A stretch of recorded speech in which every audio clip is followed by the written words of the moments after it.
किया वो शतरंज खेलना था।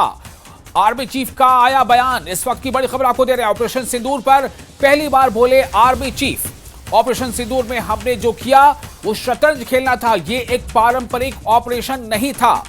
तीनों प्रमुख इस बात से स्पष्ट थे कि कुछ तो करना ही होगा। पूरी आजादी दी गई थी कि क्या करना है।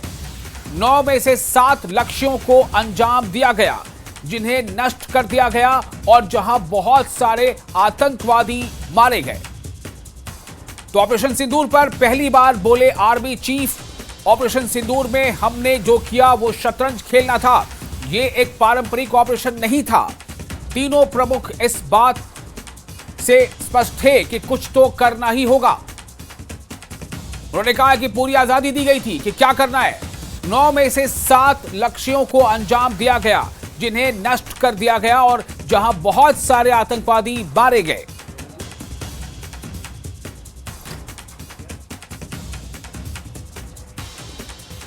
उन्होंने कहा कि तीनों प्रमुख इस बात से सहमत थे कि कुछ तो करना होगा। तो ऑपरेशन सिंदूर पर पहली बार बोले आर्मी चीफ।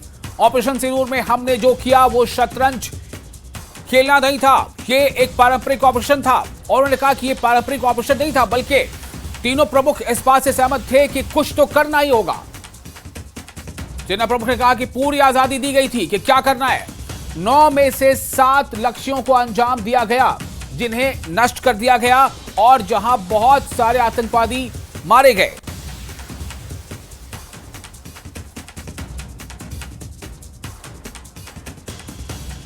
इस वक्त की बड़ी खबर आपको दे रहे हैं। खबर यह है, ऑपरेशन सिंदूर पर पहली बार बोले army chief. As far as cerebral chess champion Vishwanath Anand is concerned, he is a master of chess. And of Sindoor, what we did, we played chess. Now, what does it mean? It means we did not know what is the next move the enemy is going to take and what are we going to do. This is something we called about the gray zone. Gray zone is that we are not going for the conventional operations, but we are doing something which is just short of the conventional operations. Conventional operations means go with everything, Clausewitzian approach. Take whatever you have. And if you're able to come back, it's okay, otherwise stay there. But that is the thing which we talk about the conventional approach. Here the gray zone is any activity which is taking place in all domains. That is something which we are talking about. And Op Sindhu taught us that this is the gray zone. So we were making the chess moves. He was also making the chess moves. Somewhere we were giving him checkmate and somewhere we were kind of going in for the kill at the risk of...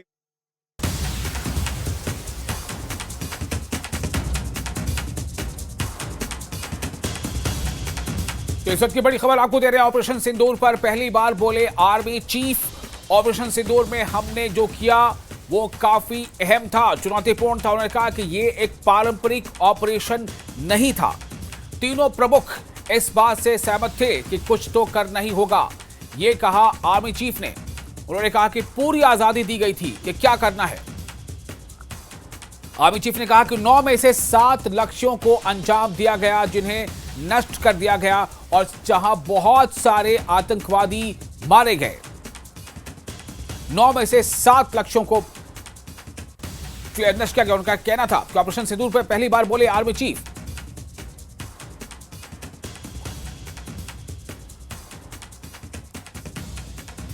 और इस वक्त हमारे साथ मौजूद है आकाश network 18 से phone line पर ज्यादा जानकारी के साथ। आकाश, हमें ये बताएं कि इस स्टेटमेंट को कितना अहम माना जाए। ये बहुत बड़ी बात है जो इस वक्त आर्मी चीफ ने कही है।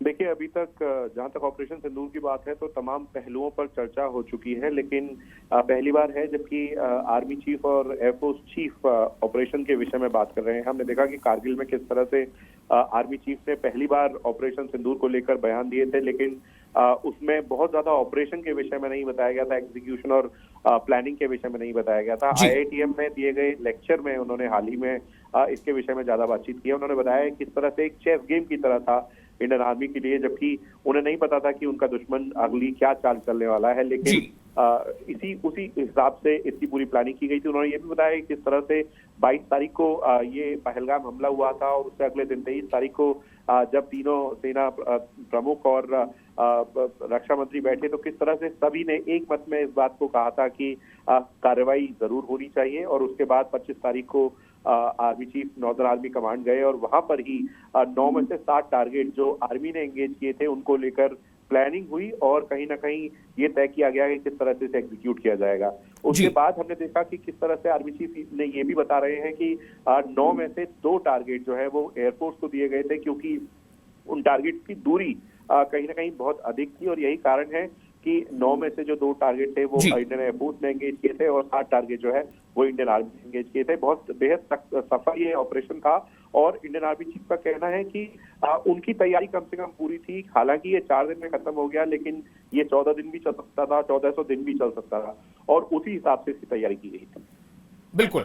तो आकाश, कई सवाल इसको लेके बीजेपी उठते रहे थे और कई खुद सेना के लोगों में से कुछ लोगों के बयान बीजेपी इस तरह के आए थे कि इसको लेकर के कुछ सवाल थे। तो क्या अब ऐसा माना जाए कि कहीं ना कहीं आर्मी चीफ के अब इस बयान के बाद कई सवालों को विराम भी लग गया होगा? बहुत हद तक जो तमाम तरीके के सवाल पूछे जा रहे थे वो पॉलिटिकल नेचर के सवाल हैं।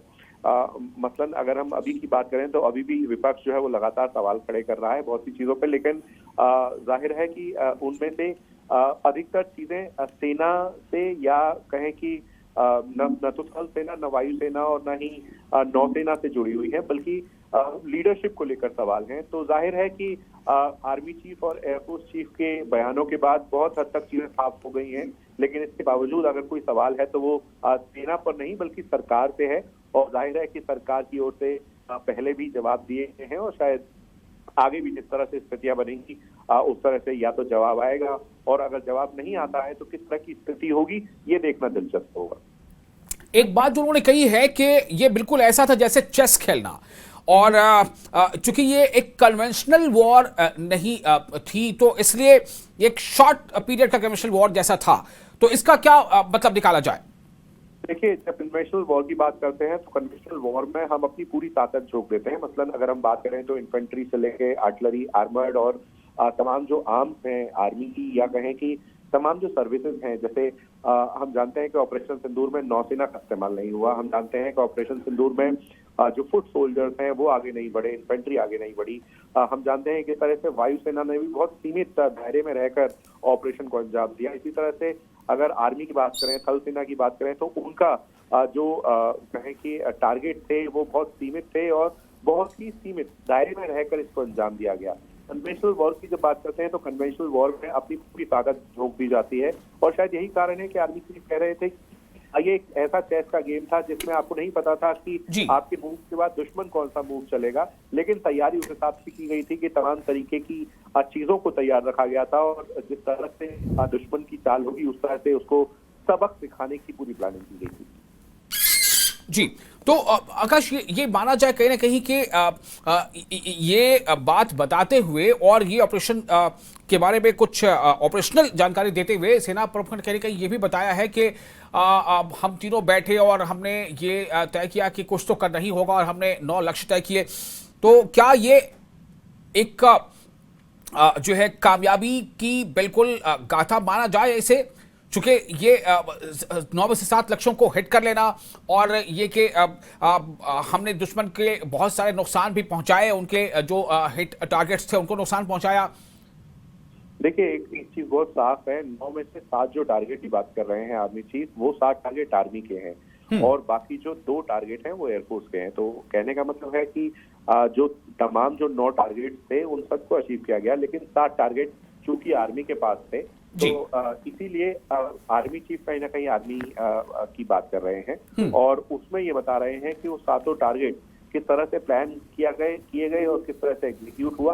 और कहीं ना कहीं ये बहुत हद तक साफ है कि ये जो पूरा एग्जीक्यूशन हुआ है ये सफल एग्जीक्यूशन था और शायद यही कारण है कि हम जानते हैं कि 10 तारीख को किस तरह से 10 मई को जो डीजीएमओ है पाकिस्तान के, उन्होंने इंडियन डीजीएमओ को फोन लगाया और कहीं ना कहीं मिलिट्री जो गतिविधियां चल रही थी उन्हें रोकने की गुजारिश की। ये हम सभी को ज्ञात है और कहीं ना कहीं यही संकेत देता है कि किस तरह से सफल ऑपरेशन था। लेकिन अब जबकि एयरफोर्स चीफ और आर्मी चीफ भी बात कर रहे हैं तब कहीं ना कहीं और पुख्ता हो जाता है कि किस तरह से हमारी सेनाओं ने इस ऑपरेशन को अंजाम दिया और ये बेहद सफल ऑपरेशन था। चलिए, बहुत शुक्रिया आपका तमाम जानकारी के लिए।